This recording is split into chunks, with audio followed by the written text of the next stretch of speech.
Hey everybody, welcome to Creative Conversations with David and Donna. I'm David. And I'm Donna. And we actually are about to record a full episode. This might end up being a full episode. It might be. We have a lot to say. We have a lot to say. We're about to record a full episode with two guests that are coming. Very, very, very excited for that. Because we had the same guest on here before, but that was before we had our audio issues all figured out. So that's cool that we're getting a chance to redo that. But I got to Donna's early and just started talking, and she was like, "Stop, we need to record this." Yes, but I want to say something. Okay. I figure people who are listening to us might want to know how we got started, and we've talked about this a lot. Mm-hmm. But I just want to throw out to everybody that we had a podcast mic. What's the name of that mic we were using? It was a Snowball. Snowball. And it was plugged into David's computer. And for whatever reason, I guess it's because two people were using the same mic, we just always had all these issues. And so somebody said, just use your phone. So we are recording, this is our third podcast to be recorded on the phone. And it really does have better quality. And so if you are concerned about, I don't have what I need, you do have to, of course, have a way to upload it. So David has made the YouTube channel for us, and he uploads the, we always call them videos, but they're just audios, to the YouTube channel. So that's just a little tip. And I'm saying that because somebody referred me to a podcast that was all about, I think it said 103 tips to starting your podcast. And she had a lot of really good information on her podcast about what microphone to buy and how to get the cover for the plosives and all those kind of things that, a more professional setup we eventually will have. But, if you just want to throw something up there because you want to get started, don't let anything stand in your way. We're using our phone, and it actually is working better than the other setup we had. You record with your phone. I forget the director's name. It's a big director who just made a film completely on his phone. It was like a challenge he had, to do that. Because we have amazing technology in our hands. And, whenever someone said, well, just use your phone, it was like, oh yeah. Duh. It's right there. It's right there in our hands. Why not? Just click record and do that. That just seems so obvious to me now. But it took us a while to get there. There are a couple things. I was thinking about that too on the way over here. There's a couple things, with the website even. Whenever I figure out what to do with that, I'm like, oh, obviously, there's the solution to the problem. It's always right in front of you. Well, you just have to keep working at it. I think that's the other point, is you start somewhere and you just take the next step. If you don't ever take the first step, you can't take the next step. And so that's why we say start today. Whatever you want to do tomorrow, start today. But that was a little bit of a sidetrack. So David walks into my house saying, I have something to tell you. So we're just going to have that whole conversation over and then go from there. Because we only got about 5 minutes in. Yeah. So he wanted to tell me that this past week was the 40th anniversary of the first Star Trek movie, Star Trek: The Motion Picture, and so a theater near my house was showing it. So me and my dad went to go see it. He had already seen it. I've never seen this before. We talked about it on previous podcasts that Donna is a big fan of Star Trek, and I've only seen bits and pieces. I've seen the Next Generation movie, First Contact, and I saw some of the original series, but I've never seen Star Trek: The Motion Picture. So I go to see it, my dad wants me to go with him, so sure. And I was absolutely mesmerized by that. That's the best. And before we went in, my dad said, by the way, this isn't the best Star Trek movie. And in the middle of the movie, I looked over at him, I'm like, you're telling me there are better Star Trek movies than this? Love that. It was so good. I was just so entranced, and it's so magical feeling, because even though it was made 40 years ago, nowhere near the technology we have today, but that's amazing to me. That brings magic to me, because that's like, oh, they didn't have CGI, but they still did that. That's incredible. Well, we're going to get back to the whole CGI conversation, because we were on that before. I said, okay, stop, we got to record this. Yeah. But I want to talk to David about how much of the original cast were you aware of? I mean, it's just pop culture, obviously, with Captain Kirk and right. Spock. I knew all about, because William Shatner's become just an icon, absolutely. Right? And so I knew all about William Shatner and Captain Kirk. I went to a Comic-Con one time, and I didn't get to meet William Shatner because I just had no interest in doing that, but my dad did, and we saw all sorts of panels about him. So I was well aware of Captain Kirk, of course Spock. And I knew about Bones McCoy just because I'd seen a couple episodes here and there. So I knew about him, and also I have seen the first J.J. Abrams Star Trek movie. Okay. I did see that one. I just remembered with the new cast playing Kirk and Spock and everything. So, but for the old cast, I really only knew about Kirk and Spock and McCoy. I didn't know anyone else. But then I recognized the actors. Like I was like, oh, I've seen you. That's why you're popular. That's why you're in that soap commercial or whatever, you know. And started learning all about them. But really, just Kirk and Spock because of the pop culture. Right, so surrounding them. The story itself, you said it was magical. So what about the story really drew you in? Well, not a single action scene. Not a single action scene. I loved that. I knew that Star Trek wasn't big on action, but I loved not a single action scene. It was very much like, it was very tense because it was like, so have you seen the motion picture? Do you? Oh, it's so long ago. I probably saw it, well, not 40 years ago, but probably pretty close. You're right, but the plot is that, just to refresh you, that there is this like unknown force coming towards Earth. And we can't get in contact with it. It just destroys everything in its path. And so, of course, they're like, we got to send Kirk. Because that becomes, of course, the Enterprise, yes. And what happened is, actually, I think it was the Enterprise is the closest thing. It's the only one that can get there fast enough. And it's really cool because, like, we're not going to destroy it. We want to go talk to it. Let's send Kirk. And what entranced me about the story was actually the characters. Because instantly, and this was this magical writing to me. This is brilliant writing that within the first 20 minutes of the movie, I knew the dynamics between all of them. I could tell the tension because there was this, I think a character that only was in this movie named Decker. He was now the captain of the ship because Kirk had retired, but now Kirk needs to come back. So Kirk shows up and Decker's like, hey, Kirk, good to see you. And he's like, I'm taking control of the ship. And Decker's like, well, what the heck, man? But then Decker's also a loyal soldier who is like, aye, captain. And then there's tense between them because, and you could, and McCoy's retired. So then Kirk like calls in McCoy and McCoy's like, what the heck? And Kirk is like, I need you, Bones.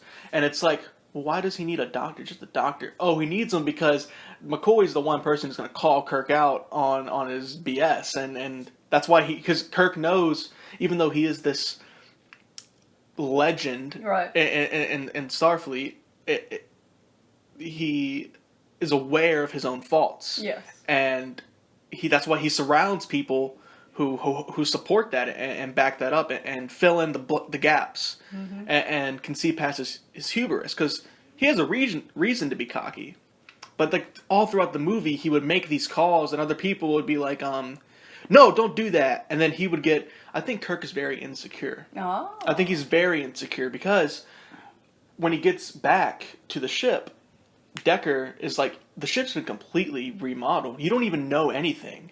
And Kirk's like, I know this ship like the back of my hand. And he's like, no, you don't. Not anymore. And then so there's a couple times in the movie where Kirk makes a call and Decker's like, wait, no, do this. And then Kirk is like, why did you refuse my order? And he's like, well, Captain, because the ship remodeled and now it doesn't work that way anymore. So you would have destroyed the whole ship if they would have gone through with that order. And he's like, oh. Thank you. You didn't. But I think he's very insecure because he gets very defensive and he's told throughout the movie, like, you're old. Like, you don't know what you're talking about. Yes, you're Captain Kirk, but you're old. And so he has to prove himself. And he calls out Decker. He's like, why are you challenging me? And then McCoy is like, you're the one challenging Decker. It's just brilliant tension in the writing because it's like, and also amazing acting. That's what really got it for me. I was like, this is so... I kept looking at my dad. I'm like, this is so freaking good. Because these scenes, like... And it was really dramatic, but I liked it. Like, they would have these scenes of, like, long pauses of, like, just staring at each other. And it's... You know, I think nowadays, with movies, I think it would have been, like, line, action, action. But cut. Yeah, fast cuts. No, this is... You get a set, the camera follows you, and the actors, it's like a play. Yes. It was like a play on it. screen. That's exactly why I loved it. Because it was written like a play and Spock comes back and they all, like, they're loving, but, like, Spock, but then he's like, hello. Because he's, you know. Yeah, he can't show his emotion. Can't show his emotion, but then I know all about, I can't wait to watch Wrath of Khan. I started watching the original series, and now what I'm going to do is watch all 3 seasons, rewatch this movie, and then watch Wrath of Khan, and so on and just completely in order, because I loved it. I loved the storytelling. It just opened my eyes to, like, this is this is so much better than watching explosions every 5 seconds. I'm tired of explosions. I want to see character acting, you know? I want to see these dynamics and these tensions, and also the twist. What brilliant writing. The twist at the end that V'ger is the Voyager, a satellite sent into space by us, and it got captured by this, like, I don't know if you remember much of the plot, but I was going to ask you to tell me what the Force was, because I don't remember. Well, yeah, what happened was this podcast is just me saying I love Star Trek, but this is incredible. Like, I looked at when this twist happened, I looked at my dad, like, jaw dropped. So there's this force, and it's coming, and they finally get in contact with it because Spock's there, and Spock's like, the reason that no one's gotten in contact with it is because he's transmitting on a much higher frequency than us. Like, we're not even close to being able to communicate with it. So Spock fixes that and start talking, and they realize that he's going to Earth to find the creator. And they're like, what does that even mean, right? And then they end up getting to go see it, like the core, because they get to go see the core, they convince it, and they trick it, and they outsmart it. They don't blow it up, they outsmart it. Kirk does. That's why Kirk's... But that's amazing, because, like, yeah, Kirk doesn't know the ship, but Kirk makes the right calls when it comes to this, and everyone's like, okay, get the defenses ready. He goes, no, don't put up the shield. He'll take it as an act of defense, and he'll blow us up. So it's like, whoa, that's so cool. But they get to the core, and the thing's been calling itself V'ger. Well, Kirk goes up to it, and it says V'ger. He, like, rubs off the sign, and it's Voyager. And in real life, there was never a Voyager 6, but this was Voyager 6 sent, and we now know that black holes don't actually do this, but at the time they didn't know this. So the story is Voyager 6 was lost in a black hole. Well, what happened is Voyager 6 went to the black hole, ended up with this new race of technology, and the programming in Voyager was to learn and explore and send it all back to the creator, humans on Earth. And so this new race, like, gives him this giant ship to complete his programming. And that's what he's been doing, is he's just been going through the world, collecting all the data, and now he's bringing it back to the creator. That's all he wants to do, is complete his programming. And it was, like, mind blown. I was like, oh my god, it's Voyager! V'ger, obviously! Because, like, Voyager satellites did exist. Like, we did have Voyager, we never got the 6, but I already knew about the Voyager satellites that were sent into space to record data for NASA. So that was just mind-blowing writing right there. And then the solution in the end is that they're trying to... Voyager wants to evolve, but at this point he's reached max machine evolution. And so Spock deduces that it's like, if he wants to get any better, he has to become human. Because he doesn't have the capability of thinking, well, what's beyond the world? Mm-hmm. He doesn't have the capability. So Decker merges with Voyager to go on this new... Because Decker's like, I want to do this, to go on this journey. I want to see what this is. And so that's the solution. It becomes... And then so Voyager evolves. And they kept describing it as like they're raising a baby, and now they need to teach the baby how to walk. Mm-hmm. And then Voyager goes away, and that's it. And Captain Kirk's like, "All right, let's go, next adventure. What's next? I'm Captain." Is amazing that not a single gun was in the movie. You know, no explosions, no action scenes, and just writing. It was just a play. It was a play. And I loved Intelligent acting. Intelligent acting. So the point of all this is to say that I really wish there was more... I've been trying to find movies like this, more art that reflects that sort of thing of like, we don't need to have explosions. Let's just have a really cool movie. Yep. A good story. A good story. story. Yep. It's all about the good story and characters. It's all about characters. Yeah, That's well, what drove one of the the story. things we keep talking about. Yeah. We both like a good character, but I do want to come back to what we were talking Okay. about before I said, "Okay, stop. We got to record all this." Yeah. So you were. I'm just saying, rambling on. I just no, love this I like, movie. I'm thrilled because I've always loved Star Trek, and so Yeah. now I got to go back and watch this movie because it's been so long. Yeah. I don't even remember it. We'll watch them together. We should do that. I would love to watch all the Star Trek with Do you. a commentary on them. But you're so busy. I know. He's been I'm so busy sorry. lately, but because he's been watching all the Star Trek stuff. Yeah, that's it. So we've got to find time to do that together.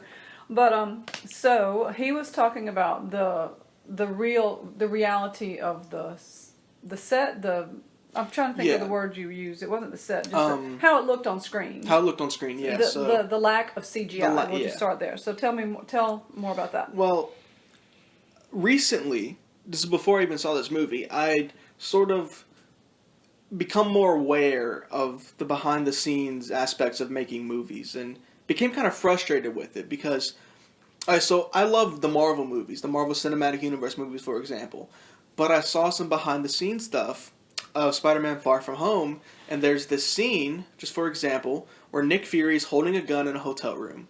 When you see behind the scenes, you realize that the gun is CGI, the entire room, CGI. The only thing that's real is he's sitting in a chair. Not talking, no actors are around him, he's just talking to the camera, and it's like, it just really ruined it for me. Did they use that actual chair in the film, or did Yes. they CGI it? No, they had They the used that. I Wait, mean, they could have changed no. the appearance. I don't think so. I think it was just like a generic chair with green stuff on it to CGI the chair, and it's like, Right. why don't you just put a chair there? Put him in a hotel room. Put him in a hotel give him room. a prop gun. Prop gun, like, I don't understand. Like, it takes away, and I get it. Like, watching the movie, I never would have known. Because I saw the movie before I saw this, I had no idea that it was all CGI. I just assumed it was in a hotel room. But then you see it and it just ruins the magic for you. It feels so uncreative in a way. Like, yes, there's a lot of talent that goes into making that sort of thing, but nobody's thinking of, okay, so how can we make this work on screen? What can we do? And it just kind of ruined it for me. So you were talking about seeing the opening scene with what kind of spacecraft? the was it? Klingon ships. Klingons, yeah. Yeah. And so anyway, that's been on my mind. So then I see this movie, and I know this was made 40 years ago. The CGI is not going to be what it would be today. And the opening scene is Klingon ships just floating through space. And you can tell it's a model held on a string being held up in front of a camera. And yes, obviously, it's a model. But if you suspend your disbelief for a second and just watch the movie, I think it looked 1,000 times better than any big flashy CGI, and the reason for that is because it looked so real. It looked like an actual object. An actual thing, Yeah. exactly, that you could go up and you could touch that ship and you could grab it and move it around. It's a real thing that is in a prop room somewhere at Paramount Studios that's there. And it's being flown in front of a camera. It's like a person. It's the same way, for the same reason we don't CGI actors up there. And they're getting actually, to that soon. I know, but that's to make them look younger, but No, I mean, I'm talking about creating actual actors who act in movies straight CGI. I think you're, because it starts with Andy Serkis doing motion cap, which is like, yeah, he's playing a monkey, he's not right, but then it's like, okay, well, they're de-aging these actors to play, okay, that's fine, but then you're right, I think you're right, it's going to get to a point where it's like, why pay an actor when we can just create our one, own. yeah, like literally, I think you're right. Well, I mean, look at video games. They've already come so far. Exactly. So why not do that with that? Why not create an actor named Bob Smith, and Bob Smith's a movie star, but he's not even a real person. It's just a CGI thing that they put in movies that they want to do. And like, I could see it being a company owns him. So in the same way that someone's like, we got to get Brad Pitt. Let's talk to Brad Pitt's agents.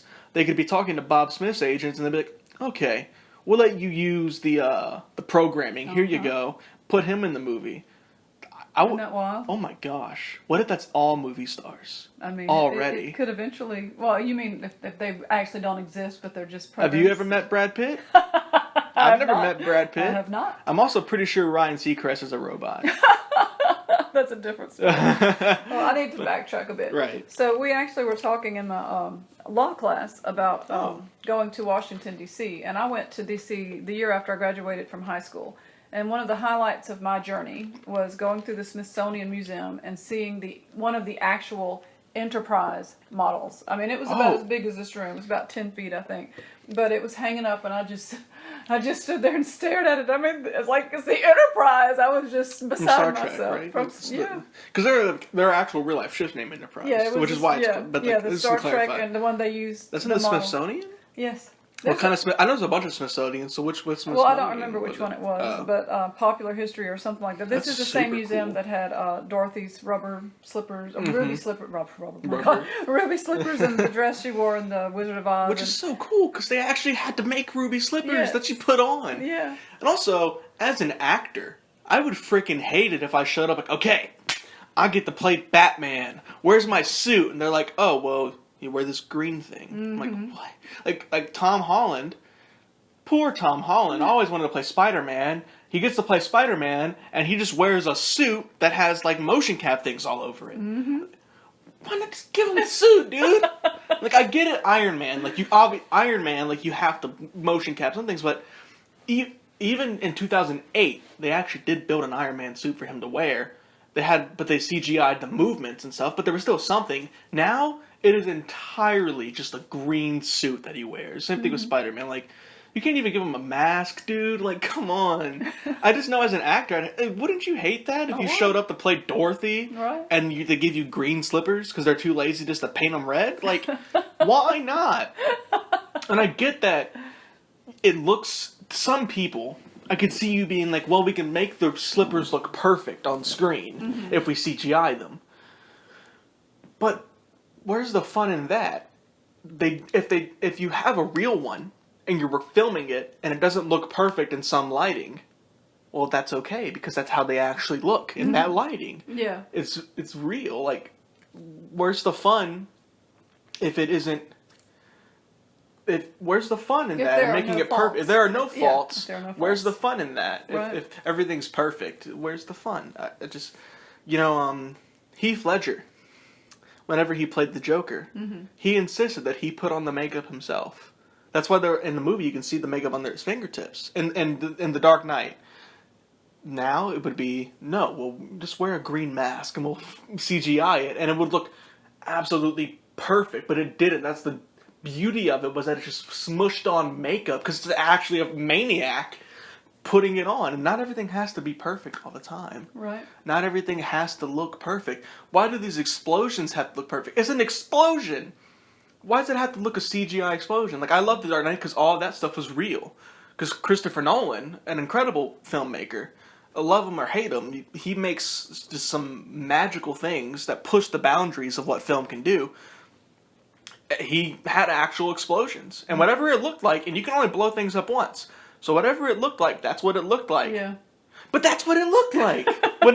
That's what it looked like when you blew that up. So that's why it looked like that. Sorry, it's not a perfect little mushroom cloud that comes out. When they remastered Star Wars, they changed the explosions. Yeah. That was George Lucas himself. Yeah. Going through, because that's a whole other thing. Because, like, George is a artist when it comes to editing and all that sort of stuff. That's where his real talent is. Not the greatest director, not even the greatest writer of dialogue, but when it comes to editing, like, masterpiece. That's what LucasArts was really based around, was the fact that he could edit. And so whenever he got this new technology, he just went through and freaking ruined those films, man. Because he wanted, like, I can throw in an alien there. Just because you have to doesn't mean you should. So you liked it better in the raw state? I do. Because now if you watch scenes, you have, like, aliens, at every blank space he throws in a cool looking alien, just because he can. But that's just distracting. It was better without it. It was better without it. More isn't always better. Not at all. More isn't always better. Be subtle. That's why I love the Star Trek movie, because it's like where you have a scene of two people in Kirk's cabin, which is, by the way, an actual set built, Kirk's cabin. And there's two people in the cabin. And that's it, and they're talking. That's the whole scene. But it's so much better than just all these things thrown on there, like this big, like looks like a stew. You know what I mean? I want a nice soup. Yeah, I need something simple. And stew. There's a place for stew. I like stew. What am I saying? I hope you get the point. I do get the point. There is a place for this kind of filmmaking, but I think you're just calm down. had your fill of it recently. I've had my fill. You're right. I've had my fill of stew, and now I want a nice chicken soup. It's a chicken noodle. Chicken noodle soup. So getting away from that particular image, talk to me about some of the Star Trek episodes you've watched. Star Trek episodes I've watched. You know what actually comes to memory, truly, that I want to talk about is the first time I watched them, which was years ago. I was with my dad, and my dad was at his friend's house, and I was kind of like tagged along, and I'm like, Dad, you're all, you're doing adult stuff, right. I don't want to be here. He's like, well, how old were you? Probably like 13. Okay. And so, he's like, well, why don't you just go inside and here, you can watch TV. And so I go inside and watch TV, and there was a Star Trek marathon. And so I remember watching these episodes. That's where I remembered McCoy and Kirk and everything. It was Star Trek the original series, and I was like completely immersed. And at the time, they weren't on Netflix, so I couldn't go home and keep watching them. I tried to, and I would have if they were there. But those are some of the episodes where I was like, I don't even remember exactly. I just remember scenes. Now tell me what scenes you remember, because I used to watch Star Trek when it was originally on TV before church. They would come on Sunday mornings, and there are specific images that are in my brain that I want to see if maybe some are the same for you. When I visualize it, like I can tell you the whole deck. Like I love the all of that. I wish I could tell you specifically what was going on in the scenes. Just images. What do you remember? I have images of McCoy and Kirk standing around a bed, and Spock's laying on the bed, and they're like, well, what are we gonna do? And that's all, and they're thinking, what are we gonna do? Well, I have to tell you, there was this one episode, and I'm sure I could look it up and be much more specific, but as a very young child, there were these things, I can't remember if they got on the ship or if they were on the planet they were on, but they were like giant cells, and they fell, and they like landed on the Enterprise crew when they went down there, and that terrified me.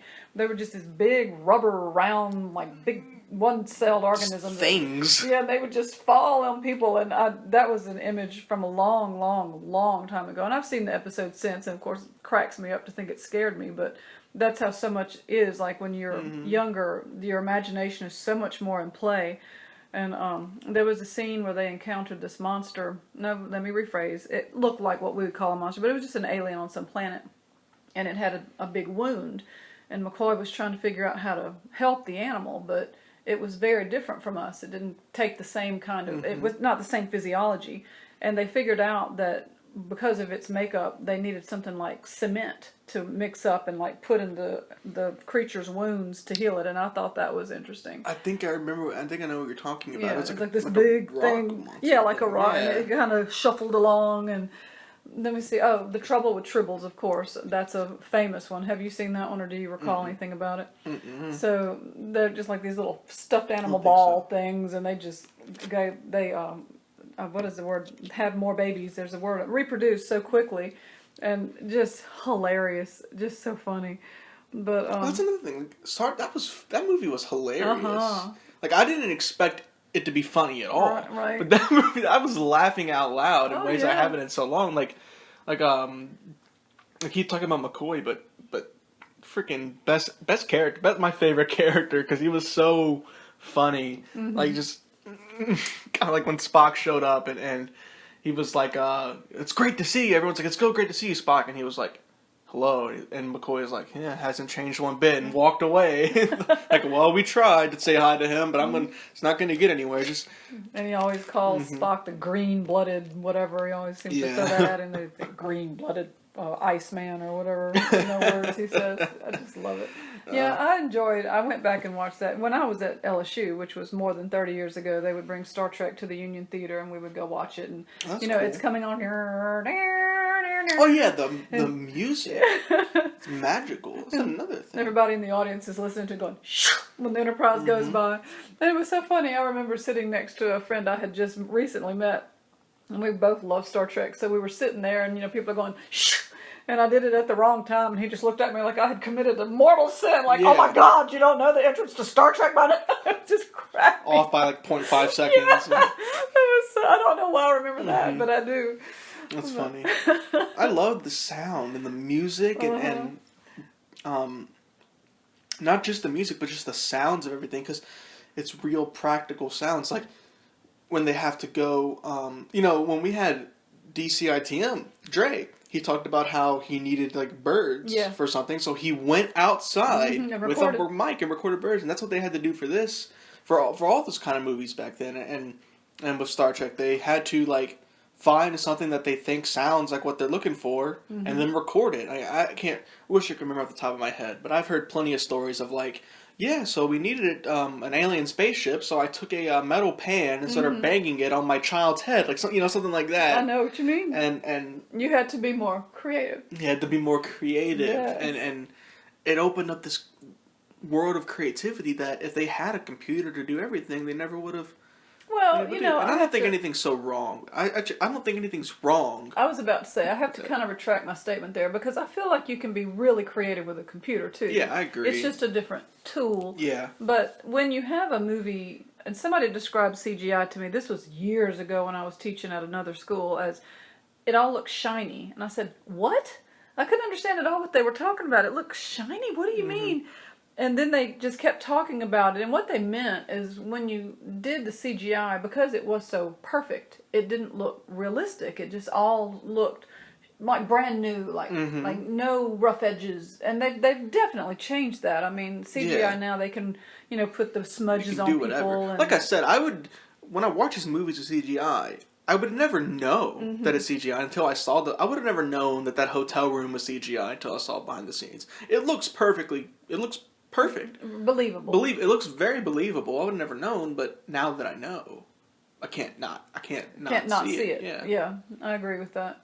So let's see. You are now watching the original Star Trek series. Are you still on season 1? Yeah, I'm like only a couple episodes. Okay, so the next one was Next Generation. Yeah. So you will eventually have to drink that Kool-Aid, and we will have so much to talk about. Yeah, my dad even said, he's like, yeah, I love Kirk. Picard is the man. Well, and the fact that they're bringing him back, I will fangirl about that all Which day. Looks so good too. I can't. Now I gotta. Do you know when that show premieres? I don't. I was now I gotta watch. Now I gotta catch up. Yes, I pulled it up yesterday to look at some stuff about it, and I literally had that long list of what I want to do today, so it got pushed out of the way. And I have already seen the trailer, so I know several things about it. I just want to know the most recent, and I even want to watch the trailer again and read the things about what are they going to do about Data and the character they're showing. It's going to be Data. You love the theory. There's the community around it, like a theorizing. That's so fun. Oh, it is. When it's like, that's what I love about the comic book community. Even though, and I want to say, like, I still love the Marvel films. I'm going to see all of them. I'm just a little burnt out right now by it. But, I saw the most recent one, Far From Home, and I was like so burnt out with it. But trust me, I'm still going to be on Reddit theorizing with everybody else about what are they going to do next. I think that's so fun. Well, the engagement. The engagement. Yes, yeah. Yes. And it really does provide this community for people. It's important. It is important to have that. You know how many kids, and this is not exaggerating. Do you know how many kids would have committed suicide if it wasn't for a community of comic book lovers, or a community of any of any kind? But that is an example. Like, and I'm positive it's happened where a kid feels alone and is bullied and just wants to die because he's like a nerd who likes comic books, but then he gets to go onto the internet and find a forum that's like, I like comic books too. A whole bunch of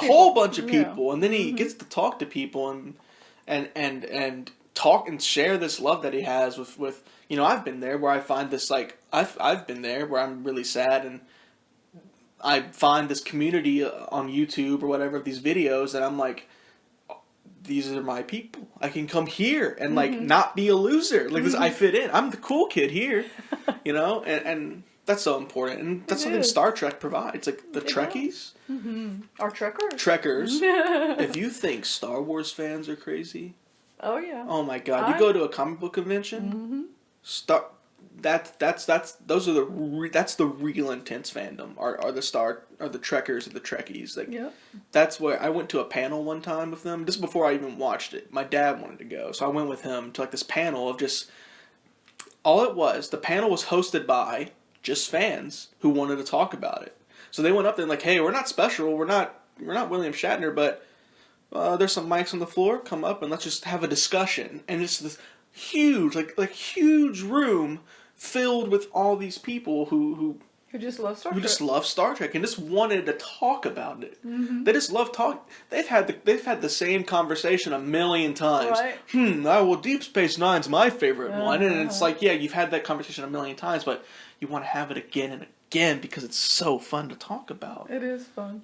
It really is. I can't wait to be a part of that. That's another. I'm excited to be a part of that, and be a part of another community of like, so I love Game of Thrones, but now that show's done. But what I'm discovering is that now that Game of Thrones is done, the fandom almost kind of is too. Oh wow!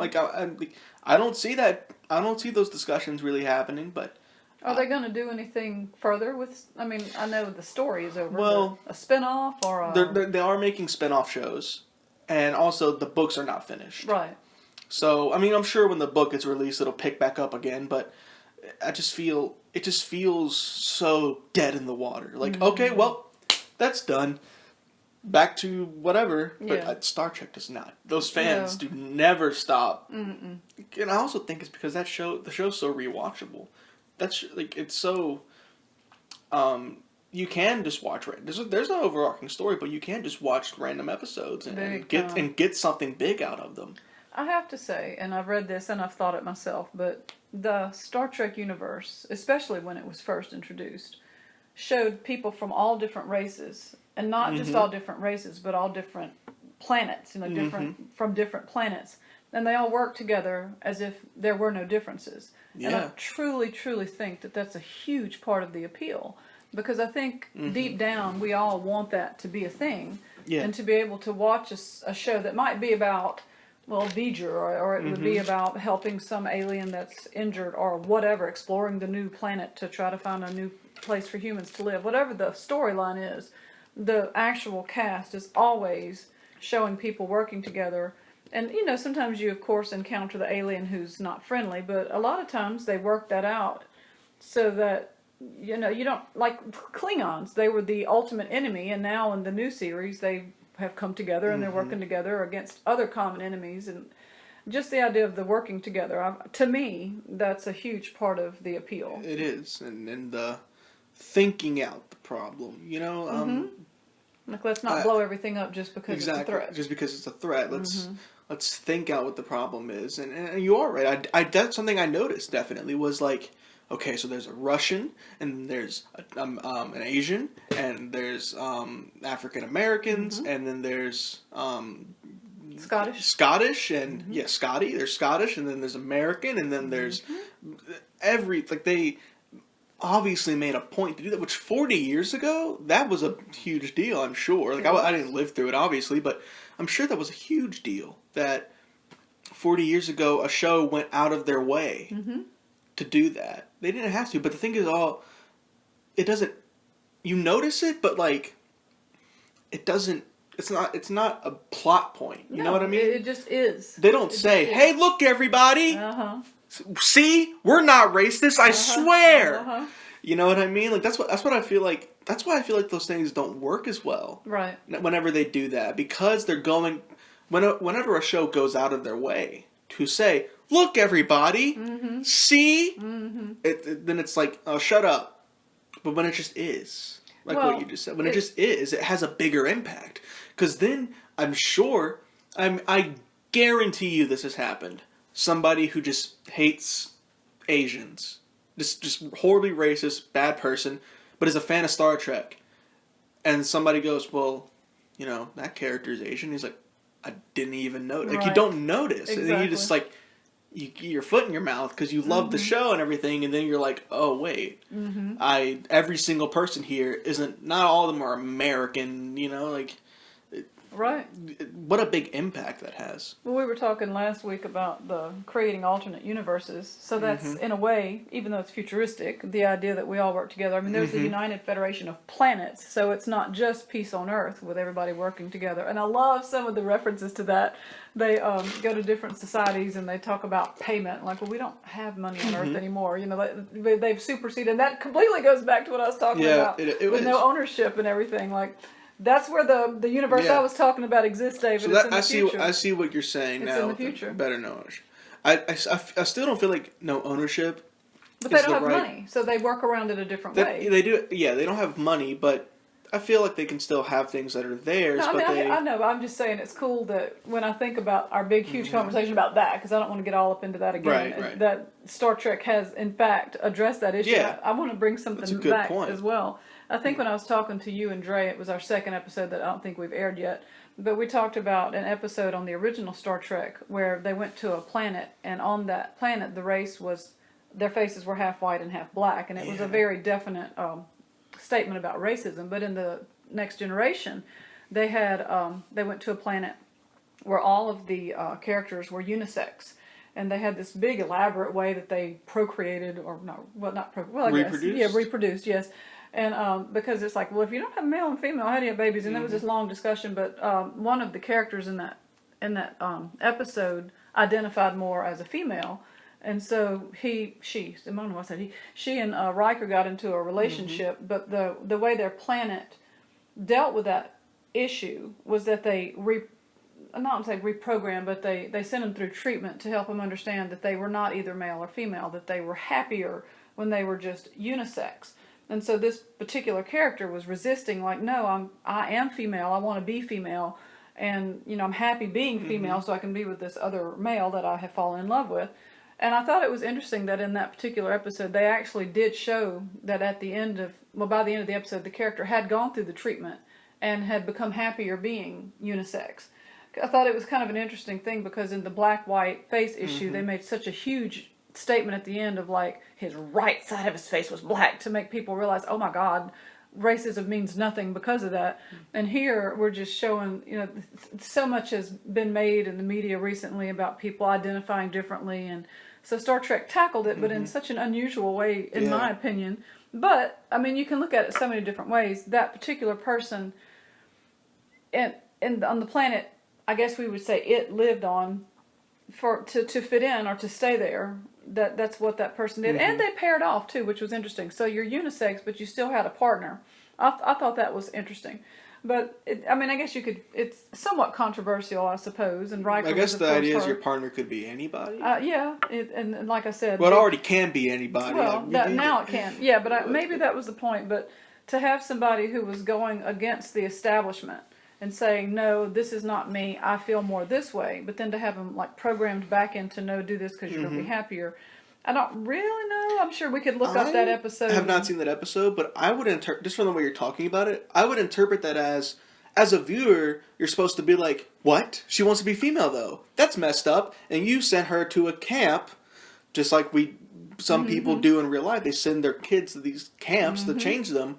You sent her to a camp to make her not female? Well, she wants to be female, and that's messed up. And it's like, so look at what you're doing. Look at what you're doing. Yes, this person wants to be female. Right. But you're saying they're not. I guess. And so you're sending them to this camp. It's pretty messed up, isn't it? But it'd be okay if they do it. I mean, it's not. It'd be okay if they wanted to be what you want. I see what. But you have this show, and you're saying that this person wants to be female. So because this person wants to be part of your norm, you're thinking, yeah, let them do that.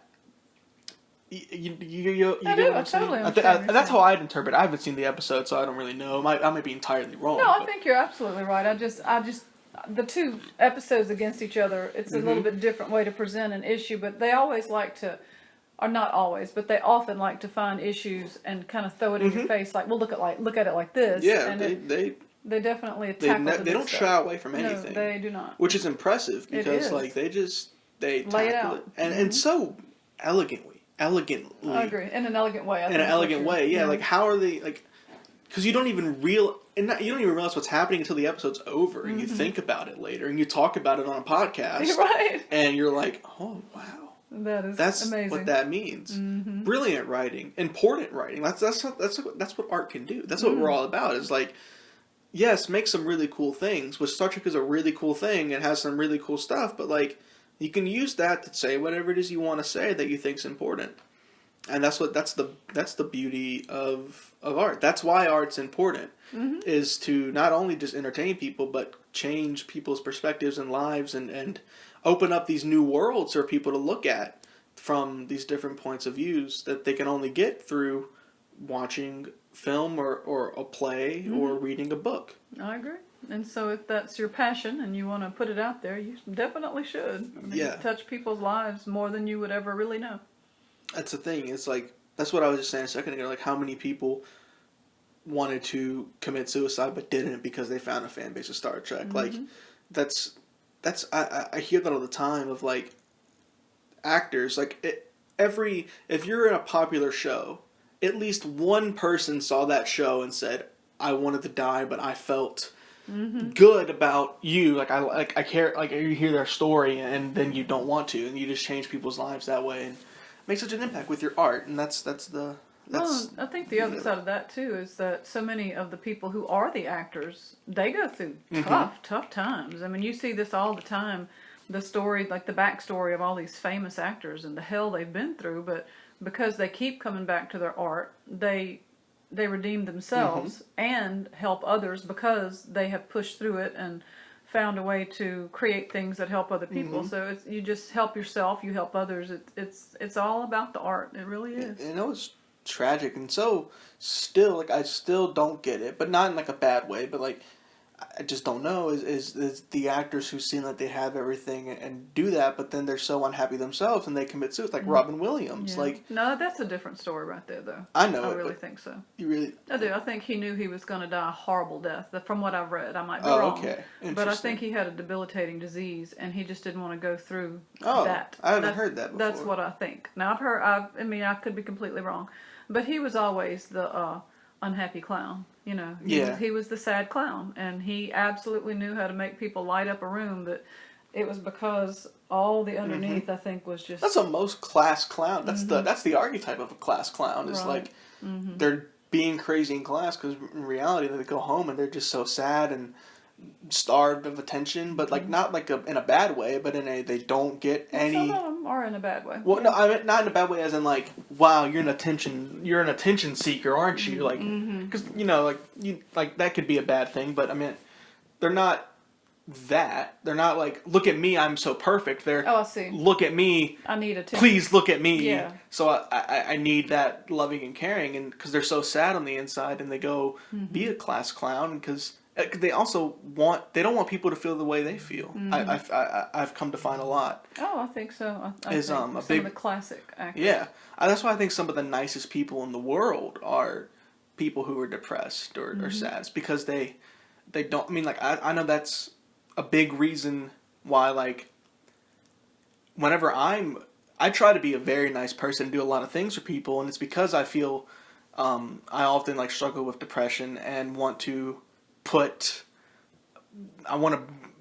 better things in the world and just be better and also be better than what I tell myself I am. Do you know what I mean? Do. Fake it till you make it kind Fake of it till I make it and prove myself like that I'm not worthless because I'm doing these nice things for people and you want to I don't want people to feel that way too.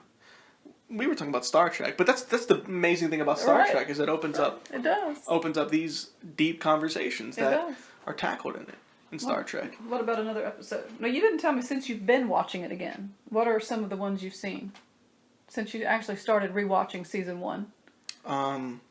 Just like the first 2 episodes, I think. So I saw The Cage, I think is what it's called. You have to remind me. It's been a long time. The Cage is the pilot, and it's actually about because Kirk wasn't the original captain. Pike. Pike, I think it was like Pike, and he, they just like disappear, And I think actually, my dad told me they come up later, like later on in the show, they show up again. It's like, whoa, whatever happened? But then the real life reason is because like the actors, something didn't work out with them. It's like, well, I guess we'll take this Shatner guy and make him the captain. And Oh, I have a story look about how William that turned Shatner out. too. So Please, I want to hear it. Oh, you do? Okay. Well, I actually recently. I don't have a lot to say about these episodes. They're just, I like them. Like, Okay, I know. I just didn't like Yeah. certain images that you recalled, but William Shatner made the Star Trek 3 series, 3 what am I saying? 3 years, 3 seasons. And then he went through basically poverty because he was not in demand after that show. And he just kept trying and doing other stuff. He had other jobs. And he, just kept trying to find a way to be positive. And I don't remember the whole story. I just saw this. I think it was on like Goldcast. I think that's what it's called on the internet. But anyway, eventually they came back to him when they wanted to make the movie. So we'd have to look at how long it was from season 3 to the movie. But he had some really rough times, but he just stuck with it and kept trying to find some way to make a living. And then once he got into the movies, then he became the star that he is. But he had some rough times there because, everybody looks back at Star Trek and you're like, oh my God, that was so amazing. But the actors went through a really long time on the in-between. And I honestly would like to know more about what the people other than William Shatner did in that interim, because people love Star Trek in a cult, type way. But I don't think it was until they started making the movies and then kind of brought them all back again that they achieved such huge popular stardom as they have now. I think that the first Star Trek movie, because before I saw the movie, they put a little mini 10-minute documentary about the making of the movie, and it grossed like I think like $40 million, which at the time is equivalent to like $700 million today or something like that. Like at the time, it was one of the highest grossing movies ever, and which is crazy because it is like this cult following. But then you put it in theaters, and like there was a demand for this sort of thing. People loved it. No, what else was really interesting? If you go online, the reviews for this movie are not very good. Oh no, they get 6 out of 10. Yeah, which is so like I'm like, oh, let's see what and I'm like 6 out of 10. Well, what do you mean? Popular movies don't always do well critically. I mean, but that's just insane. Like even fans don't like it. And like I look up on YouTube and it's like, why is this movie bad? Like people really don't like this movie. Some people just really don't. I don't understand why. I think what I really saw was that it's very pretentious, and I'm like, what? Like it's like they think they're so clever for coming up with the V'ger, and I'm like, yeah, that is pretty cool. That is pretty freaking clever, dude. That was pretty good. I like that. What's so wrong with that? But that was interesting that people really didn't like this movie, and it's one of my favorite movies. Like it has changed my perspective on a lot of things, but also just filmmaking and like the kind of movies I'd want to make if I was a filmmaker. It's like, wow, do I want to be the person that's a CGI? Like, no, I feel like I want to make things and put it on screen and make these real things that are recorded and then shown to people. Right. Well, I wanted to go back to the idea about not everybody liking the movie, because that's something that I've said before, and I will say it over and over. I should say, it is impossible to create art that everybody likes. Yeah. I think otherwise it wouldn't be art. So it's your expression, and if you're trying to write a book or create whatever kind of art you make, and you're trying to let your audience be everybody, then you will basically please nobody, because there's no way to please them all. I mean, like I brought up before, not everybody likes Harry Potter, not everybody likes Star Trek, and people have to think about what they like. And I've read this before, you write for yourself, because there are plenty of people like you out there, so you write what you want to write, you do what your art is, and there will be people who like it, there will be people who don't like it, but it's certainly worth the effort, because it's your art. Only you can express it your way, Exactly. Like you are the only person who's going to think the exact way you think. And you have similar people, but you're the only person who's going to think the exact way you think. And whatever you come up with, nobody else could come up with that exact one. Maybe something similar, but no one else come up with that exact thing. So that makes it worth putting out there, because it's the only way that it's going to exist is if you do it. Right. And I think that that's interesting to kind of roll that right into our big push for collaboration, because when we work together, what we create is different than what either one of us would create individually. So that's also a cool way to express yourself too. It is very cool. Find a partner, find a group, I'm interested. I'm interested to know, like, what would Camp Nikki Springs look like if only you wrote it? Right. That'd be so. It would turn out very different. It would. And focus on different things, probably. You know, Well, you certainly might not have the grape scene. certainly wouldn't have the grape scene, which is my favorite thing I've ever written. Maybe. And it's a huge hit with the actors. I as know. well. I love that. You know. And you know, as an actor, how would you feel if you showed up to do the grape scene and they told you they were going to CGI those grapes? To clarify, the grape scene is like this weird scene, and I'm not even going to give you context of how it's in there, but it's this weird scene where these characters go to buy grapes, and they're like, well, I don't have any money. It's like, well, you don't have any money? Well, you can't get grapes. And it's so weird and bizarre.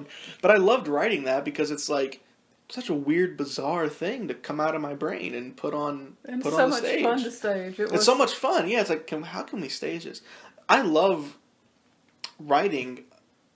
When writing a play, it's so different because you actually have to think, how can we stage this? And I think you told me one time, I was like, we were writing, I'm like, well, how would we do that? And you were like, worry about how we're going to do it when we have to do it. We know we want to do it like this. And if we don't do it like this, then we're always going to think, well, only if we could have done this. So let's not worry about how are we going to make a campfire look like a campfire. Let's just write it. Mm-hmm. And then we did make a campfire look like a campfire. We did. Because there's a way. We figured it out. We put it on stage and it looked great. Mm-hmm. It worked out fine. It did. I think seeing Star Trek again has like made me realize how much, and realizing it's just like a play, has made me realize like the value of playwriting. Like if I ever write a movie script, it will be better because I wrote plays. I think so. Because I would know, like, I would honestly start to think about it. You know, when I'm writing plays, what was in my head was, how would this look on a movie? But now I feel like if I write a movie, I'm going to think, how would this look on stage? And now what can I do that I have a camera? I can move around the stage. Like, how would this look on stage? Because I want to think about it as, this is a stage, but now we can move the camera around. So it's a 3D stage. And that will make the best movies. Because those are the kind of movies I like. That's what I want to make. And like you just said, there are people like you who will like the same things you do. And there's an audience for it. Definitely. Well, do you have anything else you'd I like was to going to speak say, on? we're getting close to our hour, so that this did become a full episode. I thought it would. When he first started talking, I'm like, we got to record it, David. Stop talking. Let's just turn on the phone, as it were. A creative conversation. So let me think. What do I want to say about Star Trek? I don't know at this moment. I watched some episodes this week. Let me think which ones I watched. I'm going to call this episode We Love Star Trek. Oh, yes. I watched one of the series endings, and then how they wrap it around so it's a 2-part episode where Picard became Borg. Oh, so good, so good, so good. I just love that. And you're talking about the characters. There was a girl, I can't remember her name, but she was a young woman who came into the Enterprise, and she was being recommended to Picard as his next first officer. And he says, well, I already have a great first officer, but Riker had been offered another commission to be the captain, and he hadn't decided if he was going to take it or not. So the tension between Riker and this woman, I cannot say her name, but anyway, there was a lot of tension there, and then for a while they had to actually work together, and so they had already established this like, and then they had to put it aside professionally to work together. So they found they found that their differences actually worked for them. They were able to put it aside. So the storyline about Picard becoming a Borg is phenomenal, but then you have all of this character interaction. You just leave it. If you have all these feelings, about the characters and what you hope happened, or what happened that you wish hadn't happened, and you know what I love about the characters is that they have real life flaws. Yes. They're very real people. Again, the perfection is boring. The perfection's boring, and they're very relatable in that way. Like, you could tell that Kirk was insecure about he's getting old. He's still the same Captain Kirk, and there's this new young guy, and the thing with that guy, it's like, yeah, he's frustrated, but he wants to still be a good soldier, so he's doing his best, and the flaws of Kirk knows that he's not perfect. That's why he has Dr. McCoy and Spock on his side to balance him out. He has the heartfelt, very emotional McCoy on one side and then the logical Spock on the other. Almost Both like sides the of angel him. and devil, Almost, right? Yeah, exactly. But the angel and the angel, I'd Exactly. say. Yeah, You know what I it's mean. I know what you mean. Like Yes. on his shoulder, where like, The two extremes. and we he's should the say. mix of them. The two extremes. The two extremes, Yes. exactly. And they balance him out, and it's this perfectly weighed scale that they're on to make decisions. And that's how, and you show that, like, yes, Kirk is amazing and he knows what he's doing, but like none of the problems get solved without the help of his crew. His collaboration. Collaboration, right? Yeah. So if you want to be a playwright, watch Star Trek. Yes. That's and what learn I'm, all that's about what we're saying. collaboration. Yes. All about collaboration and making these diverse, really cool characters. And the characters are diverse not just in like their races and where they're from, but and who they are as people. Like they're all very distinct and different and feel like, even though it takes place in the future, they feel like very real people that you could see on the street tomorrow. And that's so cool because it was made so far in the past about the future. It just shows you that the time is really irrelevant. It's just all about being a human being. And being a human being right now. And humans are humans. That is right. No matter how much technology changes, everybody... That's why I think Star Trek is timeless. Yes. Because I think Star Trek is a series that will be around 100 years from now, because it's not about the technology. Even in the future, whenever it gets to whatever year Star Trek to the 23rd century, right. It will just be like, well, this isn't actually the 23rd century, but this is a nice alternate universe, is what it'll basically become, because humans are gonna be humans, and they, like I said, Tolkien. I said that the only thing worth writing about is the human heart, and that's what Star Trek is about. Yes, 100%. That is and an it's amazing about wrap-up. The amazing wrap-up. It's about the flaws and the triumphs, the imperfections, and the overcoming of struggles that humans go through, and it is about the human heart. 100%. Absolutely. Yes. Well, that is all of just David walking in my door saying, I have so much to tell you, and so we just decided to record it. I watched one movie. And there you go. And here we are. Well, I don't know if you would have had quite the same reaction if we hadn't been, or I should say, if I hadn't been talking about it. Probably so much. not. But, Probably not. It all led up to like we've been talking about it, and then like my dad's like, "Want to go see it?" I'm like, "Yeah, yeah, I do." It was amazing. That's wonderful. So now you have a new passion, and you can join with my passion. I should revisit my passion so we can talk about it. It's just what makes it all worthwhile. Let's scrap the whole thing, all of our business. Just go Star Trek. Sit and watch Star Trek. It's going to be all about Star Trek from now on. Now, to look at it from a different perspective, let's pull it into our ideas for our business, because it does relate very much. Oh, yeah. I mean, we can talk about, like, something I want to do with Stay Creative is just talk about things that we like. That's a big part that I want to make sure, because I also think that's the entertainment factor. Is like, I love listening to people talk about things that I like. That's my favorite thing in the world to do, in fact. And now you get to do it for other people. And now I get to do it for other people. That's what I want to do. Very cool. Top 10 Star Trek characters. I'm so glad that we started our podcast, David. This is amazing. Me This too. will be episode, whenever we air it, because we actually are going to do audio 10 with our guests who are coming. But I think I'm going to just upload this like on Wednesday and have a little bonus episode. A little extra. Because I think it fits in perfectly with it's almost a continuation of what we did last our past week. 2 episodes, yeah. Yeah. Cool. So thank you guys so much for listening. Donna, any final thoughts? Anything you want to tell anybody? No, I'm just once again so excited that we're still doing this and that it's taken off, and I just have so much news, and we just want to keep it going and going and going. Yeah, so wrap us up, Donna. All right, well, all I can say is thank you for being here and joining us for our creative conversations. I'm Donna. And I'm David. Stay creative.